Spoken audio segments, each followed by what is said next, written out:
falta de segurança em Joinville, o número de homicídios e furtos está trazendo medo à população e preocupando as autoridades. Em menos de 2 semanas foram 11 assassinatos na maior cidade do estado, uma média de 1 por dia.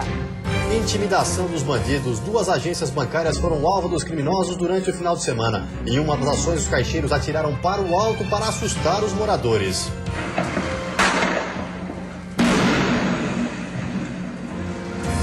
O levante do Bosque, após a confusão, alunos e professores da UFSC são intimados pela Polícia Federal. O objetivo é apontar os responsáveis pelo confronto com a polícia em março deste ano. Sem conciliação, órgãos discordam sobre o início das obras da 4ª pista no Morro dos Cavalos, em Palhoça.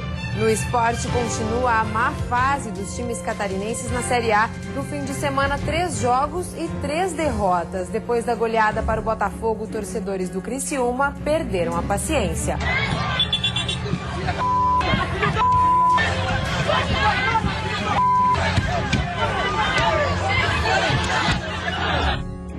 Já pela Série B, o Joinville faz bonito, mantém 100% de aproveitamento e dispara na liderança. O Band Cidade desta segunda-feira já está no ar.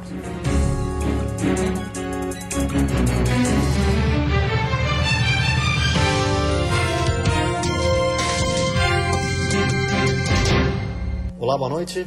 Olá, boa noite. Professores e estudantes da Universidade Federal de Santa Catarina começaram a ser intimados pela Polícia Federal. O inquérito investiga a confusão que aconteceu no Bosque do Campus no mês de março.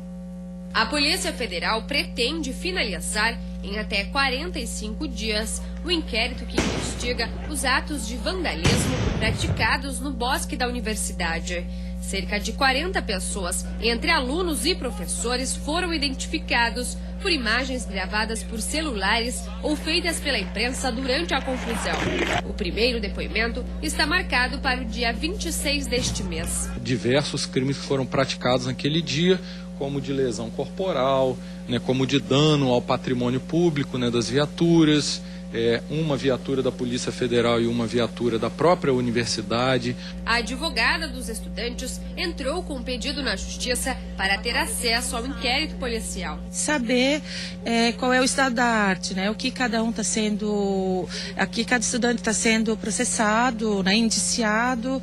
A confusão aconteceu no dia 25 de março, depois que policiais federais, na detenção, cerca de 200 pessoas cercaram o carro da polícia e entraram em confronto com a PM. O episódio envolvendo a Polícia Federal e os estudantes da UFSC trouxe à tona a questão da segurança no campus. Nesta quarta-feira será realizada uma audiência pública para discutir o assunto. Serão apresentados os principais problemas e as possíveis soluções.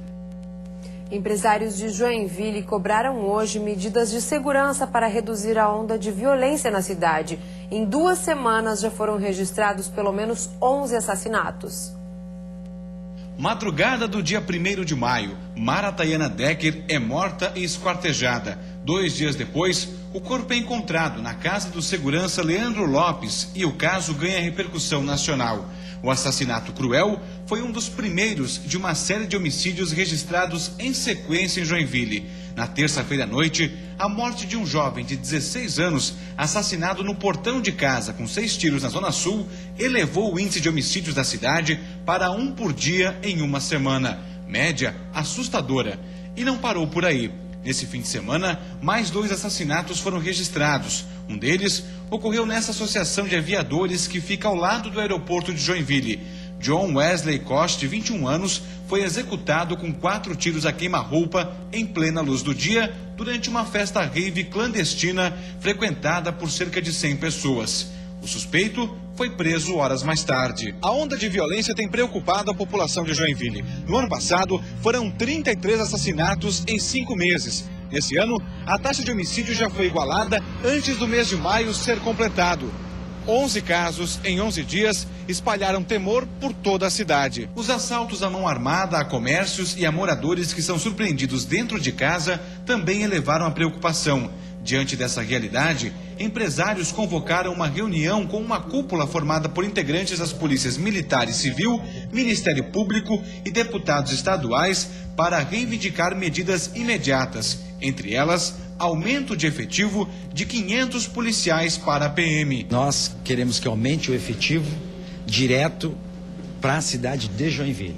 Queremos aumentar essa penitenciária, porque ali as pessoas têm uma profissão, se recuperam e podem voltar para a sociedade, não mais para cometer os assaltos, né, essa delinquência toda que temos hoje. A Polícia Militar informou que operações estão sendo desempenhadas para coibir a violência e que a instalação das 200 câmeras de monitoramento deve ser agilizada. Essa é uma tratativa do nosso comandante-geral com a Prefeitura de Joinville. Tivemos várias reuniões e a gente crê que isso deve ser implantado o breve possível. Eu não posso precisar para vocês o quanto rápido isso, mas como a situação está bem caótica, eu creio que deve ser rápido.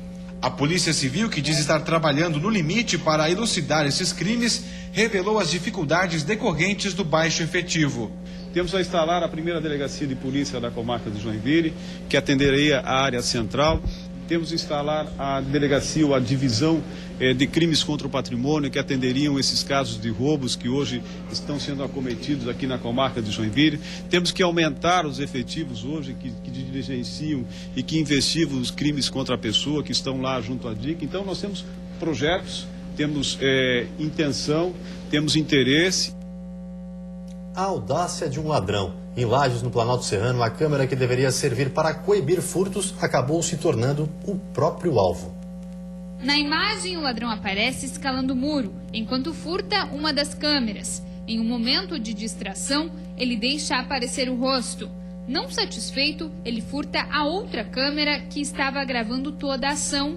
O caso aconteceu nesta rua, no centro de Lages. As câmeras estavam colocadas neste muro. Os empresários utilizavam para fazer o monitoramento da rua. Para furtá-las, o suspeito utilizou uma cadeira. Cadeira ele pegou da outra garagem que tem ali embaixo, ali que é aberta, então ali tinha uma cadeira que ficava ali, ele pegou lá e veio aqui, e daí com o apuro ele deixou a cadeira embaixo. Seu Arno é um dos empresários da rua que ajudou na aquisição do equipamento de segurança, que foi comprado por lojistas da região. Nós não pegar elas de volta, vamos ter que colocar outras.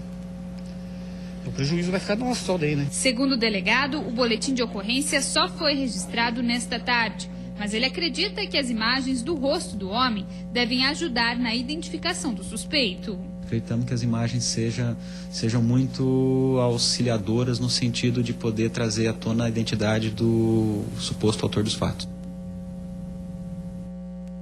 E a seguir, em segurança no litoral norte, 2 agências bancárias foram atacadas no fim de semana. Em Balneário Camboriú, os bandidos levaram R$250 mil. E ainda, funcionários colocam fogo em alojamento de empresa e são presos no meio oeste.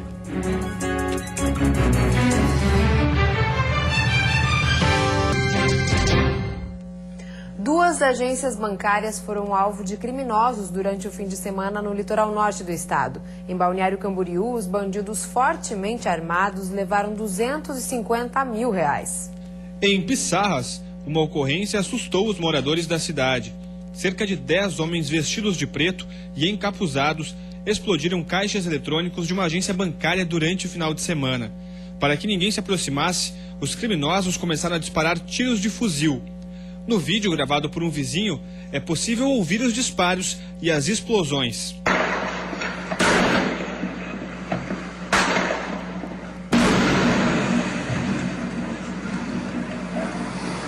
Dos 6 caixas atingidos, 3 não estouraram. Um possuía apenas cheques e outros 2 dinheiro. Policiais de Navegantes, Barra Velha e Itajaí fizeram rondas por toda a região, mas nenhum suspeito foi encontrado. Porque quando a ocorrência já tinha acontecido, você tenta cercar a cidade em si para verificar. Mas o problema todo das cidades que nós temos aqui na nossa região, que tem várias entradas e várias saídas. A agência alvo dos criminosos ficou completamente destruída devido às explosões. O atendimento no local foi cancelado e deve retornar somente no final do mês. Ainda no final de semana, este banco em Balneário Camboriú também foi atacado por criminosos. Os bandidos entraram pelo telhado e foram direto ao cofre. Eles levaram cerca de R$250 mil. Diferente do que aconteceu em Pissarras, aqui em Balneário Camboriú os criminosos agiram com bastante cautela. Eles desativaram as câmeras de monitoramento e também os detectores de presença. Assim, o crime só foi descoberto na manhã desta segunda-feira, quando os funcionários chegaram para trabalhar e encontraram o cofre já arrombado. Por enquanto, ninguém foi preso. A Polícia Civil vai investigar o caso. Devido ao roubo, a agência ficou fechada hoje e deve retornar à rotina de atendimento amanhã. E 2 homens foram presos hoje no Meio Oeste depois de uma confusão que acabou provocando um incêndio no alojamento de uma empresa. 2 blocos de um alojamento que pertence à empresa responsável pela construção da usina São Roque, no município de Vargem, e abriga funcionários que trabalham no local, foram consumidos pelas chamas. Um dos locais armazenava um depósito de colchões, o que contribuiu para que o fogo se alastrasse rapidamente. De acordo com o tenente da Polícia Militar, a confusão aconteceu quando os funcionários estavam voltando de uma festa e se desentenderam. Chegando ao local, a Polícia Militar constatou que o incêndio havia sido criminoso, conversou com algumas testemunhas, as quais relataram quem seriam os supostos autores. Em conversa com os autores, foi dado voz de prisão a eles, que estavam completamente embriagados, haviam chegado em uma festa. Foi dado voz de prisão aos 2, juntamente com as testemunhas, foram conduzidos até a delegacia de polícia para que fosse confeccionado o auto de prisão em flagrante. O caso foi encaminhado para investigação da Polícia Civil. Os 2 acusados de terem provocado o incêndio, depois de prestarem esclarecimentos, foram levados para a unidade prisional avançada de Campos Novos. Apesar do prejuízo e do grande número de pessoas alojadas no local, ninguém ficou ferido. Em nota, a empresa informou que o caso ocorrido no alojamento da obra foi uma ação pontual e que está apurando as causas que provocaram o incidente. E depois do intervalo tem futebol. Continua a má fase dos times catarinenses na Série A. No fim de semana, 3 jogos e 3 derrotas. Já pela Série B, o Joinville vence mais uma e dispara na liderança da competição.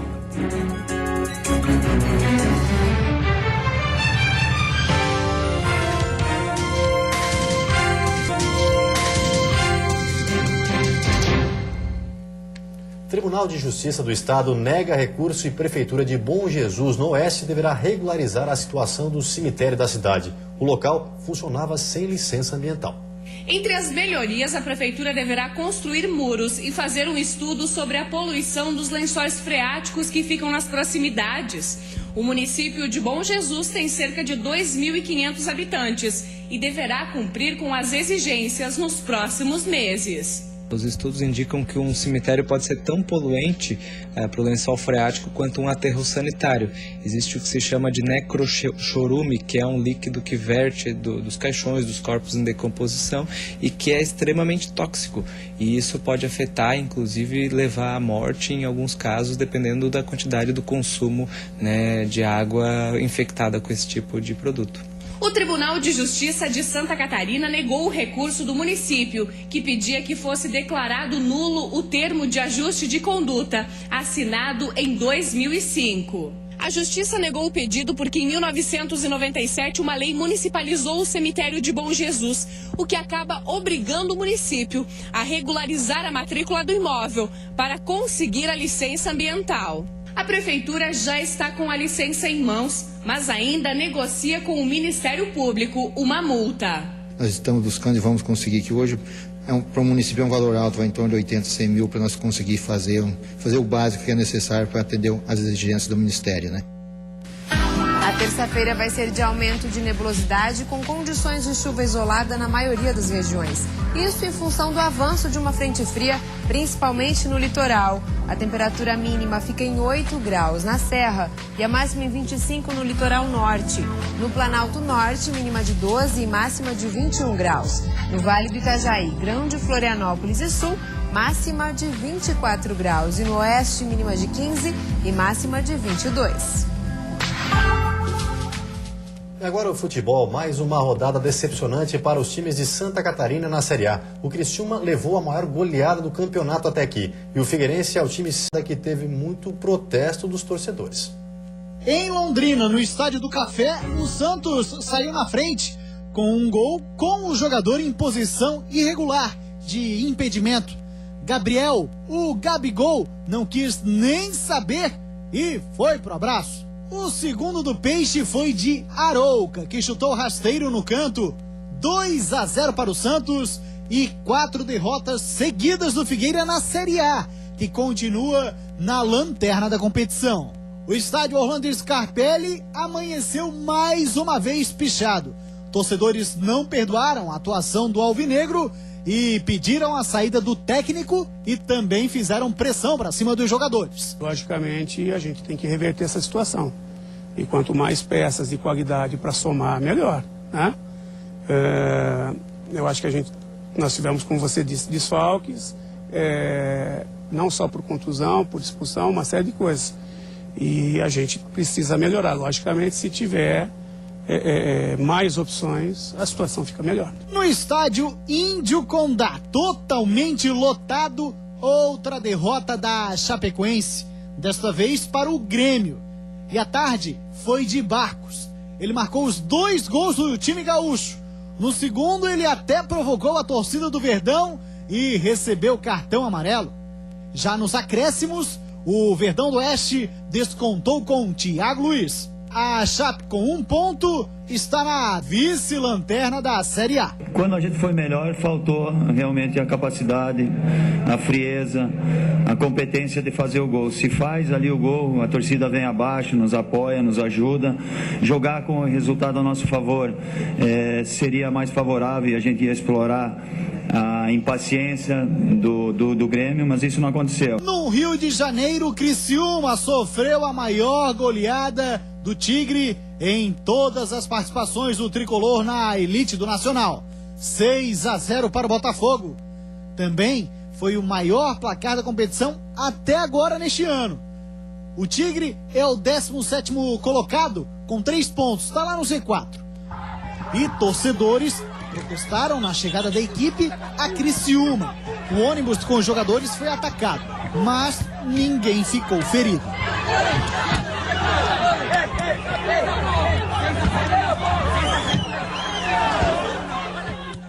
Em entrevista coletiva hoje à tarde, o departamento jurídico do Criciúma falou sobre o protesto dos torcedores após a goleada para o Botafogo.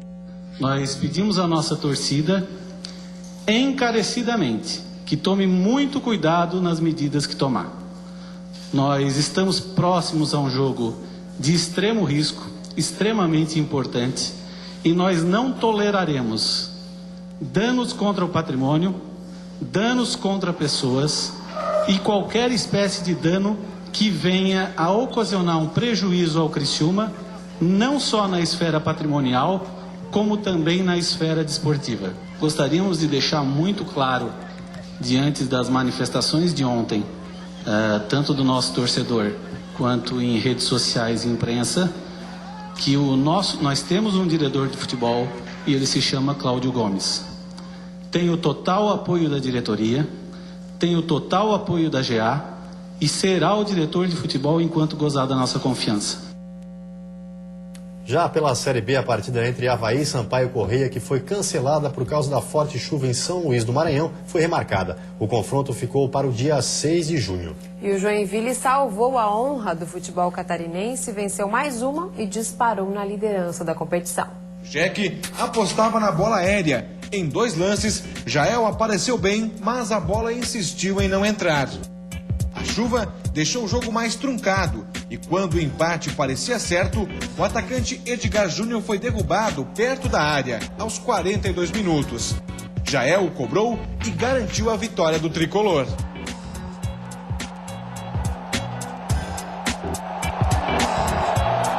Com a vitória, o Joinville mantém a campanha de 100% de aproveitamento com 4 rodadas disputadas e se mantém na liderança da competição. Hoje, a tão comentada bola parada sorriu para o nosso lado e fomos premiados com essa vitória que vai ser muito importante na nossa caminhada. Rapaz, esse resultado foi muito importante e lá na frente vai fazer uma diferença enorme. E a seguir, depois de 6 dias, termina a greve dos servidores municipais de Florianópolis. Saúde e educação foram os setores mais prejudicados. E ainda 15 anos de discussão, a audiência para definir o início das obras na BR-101 em Palhoça termina sem conciliação.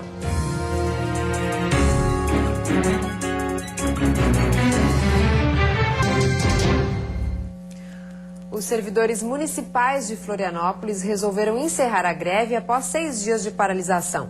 De acordo com o sindicato, os servidores devem voltar ao trabalho a partir de amanhã, retomando as atividades em escolas, creches e postos de saúde. E a expectativa em torno das obras do Morro dos Cavalos em Palhoça. Hoje à tarde foi realizada mais uma audiência na Justiça Federal entre Ministério Público e DENIT. As discussões já duram 11 anos. No último encontro, há um mês, o Ministério Público Federal cobrou a agilidade do DENIT para o início dos trabalhos. O projeto original prevê a construção de 2 túneis em 3 anos e o alargamento do trecho em mais 2 faixas enquanto as obras não ficarem prontas. O local é considerado um dos mais congestionados e violentos da BR-101. Só no ano passado foram 65 acidentes e 8 mortes. Mais uma vez, a audiência terminou sem conciliação. Lamentável, porque a comunidade toda quer a obra, né, quer a duplicação da 4ª pista, e eu não vejo por que as partes não fazerem um acordo, né? O MPF pede a entrega do Plano Básico Ambiental e estudos geográficos pelo DENIT em 3 meses e o início das obras ainda este ano, já que a licença ambiental prévia foi concedida pelo IBAMA em outubro do ano passado. Se eles pedem 5 meses a partir de agora, isso vai dar em novembro. E novembro é muito próximo dessa promessa que me parece que não será cumprida. Segundo o DENIT, diversos itens negociados na última audiência foram cumpridos. Entre eles, a apresentação dos documentos do projeto temporário da 4ª pista à comunidade local. Mas não houve como fazer acordo ou estabelecer prazos. Nós teremos que esperar todo o desenrolar da licença de instalação dos túneis, que num prazo otimista final do ano, para liberar a 4ª pista. Então é impossível isso se dar no mesmo espaço temporal. O impasse no Morro dos Cavalos se deve à particularidade da região. Cerca de 200 famílias de índios residem no local. Dessa vez, a Justiça Federal estipulou o prazo de 10 dias para entrega pelo DENIT da documentação solicitada. Uma nova audiência foi descartada e a resolução do processo deve ser a sentença judicial. Os altos custos estão prejudicando os setores da avicultura e da suinocultura de Santa Catarina. Mais de 90% dos produtores não estão recebendo nem pelo custo de produção. Roselaine e Vitalino são produtores de aves e suínos em Marema, no oeste do estado. Eles fizeram investimentos altos, têm dívidas no banco e as 2 atividades não estão correspondendo com as expectativas. Além de trabalhar no prejuízo, eles reclamam que o nível de exigência para a compra de equipamentos é cada vez maior. Não podemos mais investir na agricultura enquanto nós continuarmos com essa defasagem que nós temos na suinocultura e na avicultura. A gente está vivendo por amor a aquilo que nossos pais deixaram e que queremos ver um futuro assim com mais qualidade de vida. De acordo com uma pesquisa divulgada pela Embrapa, mais de 90% dos produtores catarinenses não estão recebendo nem o custo de produção. Atualmente, para engordar um suíno com cerca de 120 quilos, o gasto é de 19 centavos. Mas as agroindústrias estão pagando apenas 17 centavos. O produtor recebe em média R$ 22,00 por cabeça até o abate. Um frango com aproximadamente 2,5 kg custa 55 centavos e o avicultor recebe somente 50 centavos. Isso a gente vem dizendo já desde 2009, que o agricultor não recebe nem o custo de produção para produzir aquele produto lá na propriedade dele, muito menos pela remuneração da sua mão de obra que ele coloca à disposição da empresa para o trabalho da integração. Outra reivindicação dos produtores catarinenses é sobre o projeto de lei que regulamenta o sistema de integração entre produtor e agroindústria. Para os produtores, esse sistema de parceria não garante segurança jurídica e um preço mínimo pago aos suinocultores e avicultores. A expectativa é que a lei, que já passou pelo Senado e agora está no Congresso, seja votada. E também é uma divisão das responsabilidades. Por exemplo, no tema ambiental, a responsabilidade não pode ficar só para o integrado, tem que a empresa também assumir a responsabilidade ambiental. De acordo com o seu Nilson, além do custo de produção estar alto, em 10 anos não houve reajuste no preço do frango que é pago ao produtor. Pelos anos que nós temos os financiamentos, que são de 8 a 10 anos, o custo por ave que nós recebemos é o mesmo, até hoje nunca foi revisto, né? Apesar do cenário atual, Santa Catarina se destaca na produção de aves e suínos. Os setores representam cerca de 20% do produto interno bruto do estado, exportando milhares de toneladas de carnes para vários países. Antes de encerrarmos, vamos dar uma olhadinha no trânsito da capital. Aí você acompanha imagens ao vivo das pontes Colombo Salles e Pedro Ivo Campos. Movimento intenso tanto para quem sai quanto para quem entra na ilha de Santa Catarina. Agora em Florianópolis, 21 graus. Você fica agora com o Jornal da Band. Uma ótima noite a todos e até amanhã. Boa noite e até amanhã.